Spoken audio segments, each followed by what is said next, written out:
Hey, what's going on, guys? I'm back with another video, and today we're going to be looking at some some animated story times. Let's get into it. Hello, everyone. Hello, everyone. I'm not going to kill you, I promise. So this girl claims to be allergic to school. Now, imagine things that you'd be allergic to. Foods, pollen, flowers, sometimes just grass. Nah. She's allergic to a building. I see. No, you're not. I love making new friends. In fact, I am habitual to that. It is my second day in my new school, the third school of mine within the last few weeks. It is fun changing schools. I am happy and relieved that finally my new school has no flowering plants on the campus, as the past experiences have troubled me. So she likes making new friends and she goes to a lot of schools. That's not a sociopath thing to like, having friends and then being like, alright, thanks for all your friendship, goodbye. But she says something weird. She says that it's flowers that are giving her a rough time. I don't know if I can wrap my head around this. She has to be allergic to the schools. Maybe she just didn't like the flowers. Maybe they were just ugly or something. And my parents a lot. It was the new academic year of mine. I had gotten admission in my new school after shifting from Victoria to Portland. Alright, I'm going to speed up the audio by times 0.5 because this is the slowest talking I've ever heard. I went to my new school in Portland. Calm down, dude. Get crazier, dude. Get faster. Why are you talking like that? Come on. On the very first day, during the assembly, I started getting rashes on my skin. It was irritating. My skin became red. I was scared. I cried out, and one of the teachers approached me. The teacher thought I had gotten the sun rashes and called my parents to take me back home. My parents took me home. My skin was still reddish. My dad gave me some usual tablets, and I was okay in a few hours. Are you trying to tell me that you just your dad came up and he's like, hey honey, I got this thing for your rash, and then it's these tablets that you've never seen before that are actually pills, right? That wasn't a tablet that they handed her, it was a whole pill, but that's okay, because just taking random pills, when you don't know the dosage and all that stuff, you should at least ask her something like, oh, he just gave me this random pill, could be cyanide, who knows? It was for the first time I had gotten such rashes on my skin, but I forgot this very soon and went happily to school the next day. Are you trying to tell me that out in a crowd you had an embarrassing moment, a traumatic moment as you described it, where your skin was hurting, there were all these rashes, you were red, you were flustered, you were crying, and then you went home and had to deal with it, and then you forgot about it the next day? How? Oh, look, it's a lightsaber patch. Let me just walk in here. I've been stabbed. Look at it. I've been stabbed. I got stabbed right here. I'm totally stabbed. It's not under my armpit. Seamless editing. Oh, look, it's our favorite lightsaber patch. It was a very traumatic moment when I almost died earlier. I'm getting stabbed again. Look. I was asked to stand in the shed because of yesterday's incident, but within the next few minutes, the same rashes developed on my skin. This time, I was completely frightened. I started crying, and the school teachers approached me and consoled me somehow. My parents were called again, and I was taken back home. My father inquired with the principal about the problem, but of no use. My parents and school teachers were unable to understand the reason behind these. So, you get rashes when you go to school. You get rashes when you go to school again. And you never think to yourself, man, I might be allergic to something around me. And then your first conclusion is, oh, I'm allergic to the school. So now she moved to a school with a lot of flowery plants. Let's see how this plays out. The first day for the new student in that school was greeted with the playing period. I was so happy. We were playing seesaw on the ground. I ate the chocolate my friend offered. After some time, my skin began to irritate. Rashes developed on my skin. I was scared.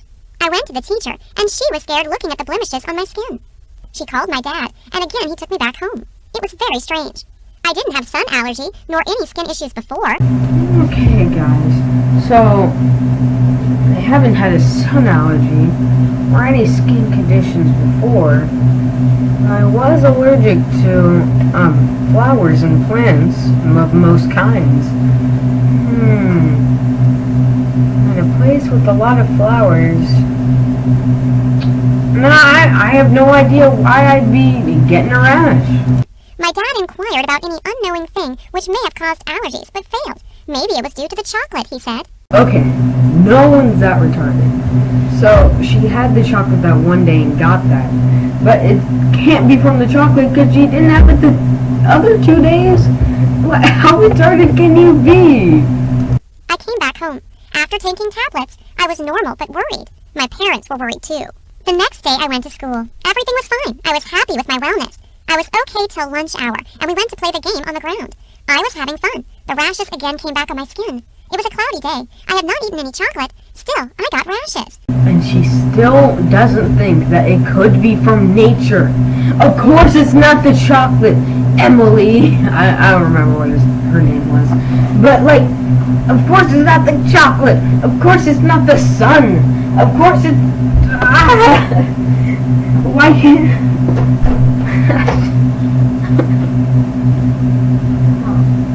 The principal called my parents, and I was back home again. Was I allergic to schools? Yes, according to your clickbait title.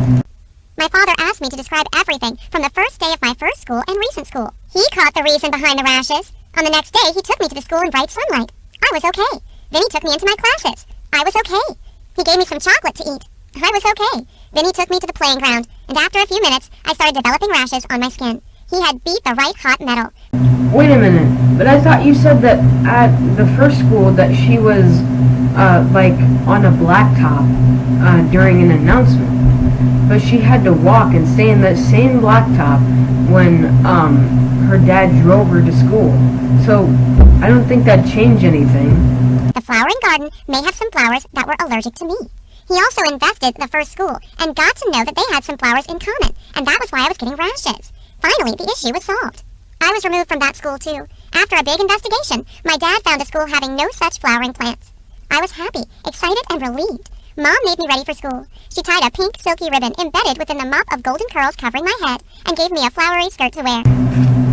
That's nice. It's good that they found out what made her allergic, even though the story's probably fake. But it doesn't seem too hard to, believe, so whatever. But, I would like to take a moment for you guys to look at the suggested video that they put in the corner.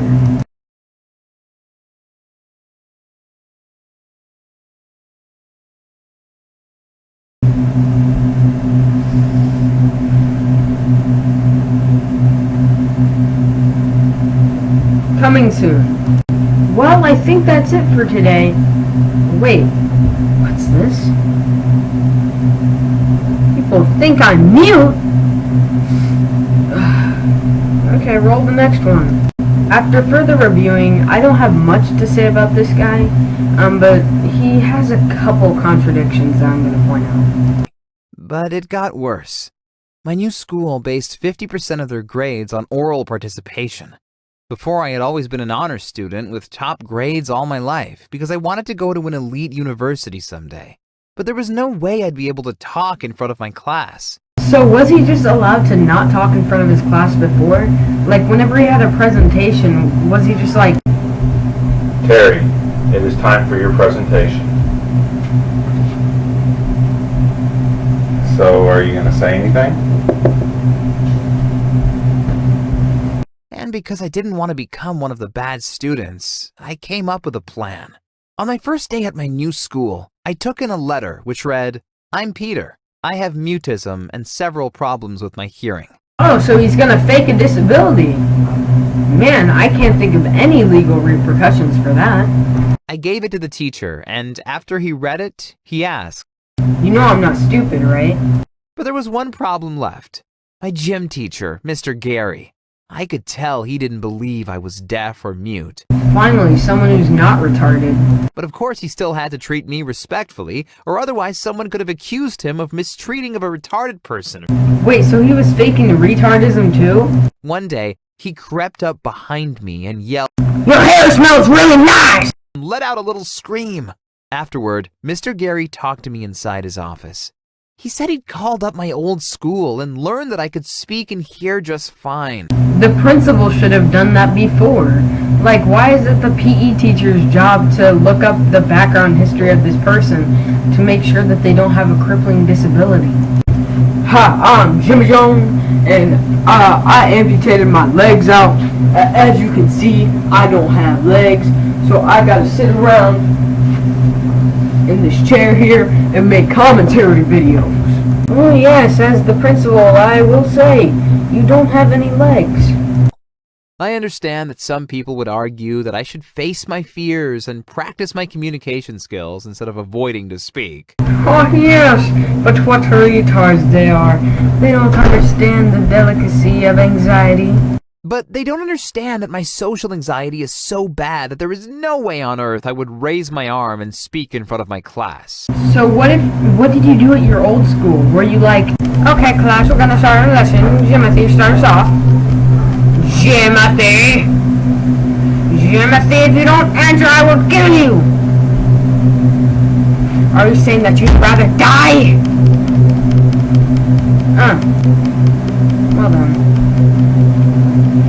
Jimothy, I swear if you don't answer, I'm gonna kill you! This way, instead of getting an F for my oral participation, I'm only graded on my written work. And that's 1,000 times better. And you faking a disability is 1,000 times more illegal. Because it will allow me to go to Stanford or MIT someday. Or your local penitentiary, who knows? And pretending to be mute and deaf isn't easy either. Imagine someone makes a really funny joke in your class and you have to hold back laughter. It sucks, and it makes you feel very isolated. Especially because I can't talk to the other kids in school, because I can't risk them telling the teachers that I'm only pretending. Man, that's some social anxiety you got there, where you can't even, you struggle to hold back from talking to other people. Man, the whole reason you did this was to not talk to other people. Retard, or sorry, mute.